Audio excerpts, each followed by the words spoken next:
मिथुन चक्रवर्ती और गोविंदा दोनों में बहुत ही ज़्यादा सिमिलैरिटीज़ हैं।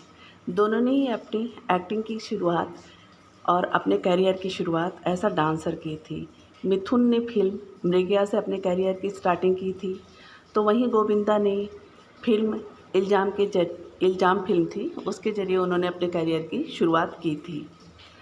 इल्ज़ाम फिल्म मल्टी स्टारर फिल्म थी और उसमें गोविंदा का भी एक रोल था।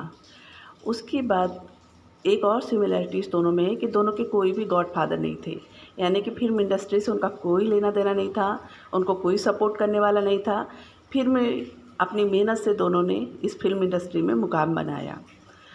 गोविंदा को इल्ज़ाम फिल्म कैसे मिली, ये भी एक दिलचस्प स्टोरी है। बात ये हुई कि फिल्म में शत्रुघ्न सिन्हा थे और मिथुन चक्रवर्ती थे और शशि कपूर थे। शत्रुघ्न सिन्हा लेटरतीफी के लिए मशहूर थे और मिथुन चक्रवर्ती अपने टाइमिंग के लिए। मिथुन चक्रवर्ती को टाइम पे आना और टाइम पे जाना पसंद था, पर शत्रुघ्न सिन्हा को तो आपको पता ही है कि जो है सही टाइम पे कभी भी सेट पर पहुँचे ही नहीं। तो मिथुन चक्रवर्ती ने ये शर्त रखी थी। मिथुन चक्रवर्ती ने इल्ज़ाम फिल्म की कुछ शूटिंग भी कर ली, पर जब उन्होंने देखा कि शत्रुघ्न सिन्हा बिल्कुल टाइम पे नहीं आते तो उन्होंने ये फिल्म छोड़ दी। जब उन्होंने ये फिल्म छोड़ी तो लव 86 करने के बाद में गोविंदा खाली थे, तो उन्होंने ये फिल्म साइन करने के लिए पहलाज निलानी से कहा, तो पहलाज निलानी ने गोविंदा को इस फिल्म के लिए साइन कर लिया और ये फिल्म सुपर डुपर हिट साबित हुई। उसके बाद तो फिर गोविंदा की चल पड़ी। उन्होंने बाद में डेविड धवन के साथ जोड़ी बनाई और कई हिट फिल्में थी। उसमें से आपको पता ही है, दूल्हे राजा, hero number 1, aunty number 1, Raja Babu, हसीना मान जाएगी और भी कई ब्लॉकबस्टर फिल्में थी। कूली नंबर 1, ये गोविंदा की सबसे बड़ी हिट फिल्में थी। अखियों से गोली मारे और दूल्हे राजा, राजा बाबू ऐसी फिल्में थी जिन्होंने गोविंदा के करियर को एक नई ऊंचाई दी और गोविंदा अपने गुरु से भी आगे निकल गए। उसके बाद तो गोविंदा हिट फिल्मों की गारंटी होने लगे और निर्माता निर्देशकों की पहली पसंद बन गए, जिस तरह से मिथुन चक्रवर्ती हुआ करते थे।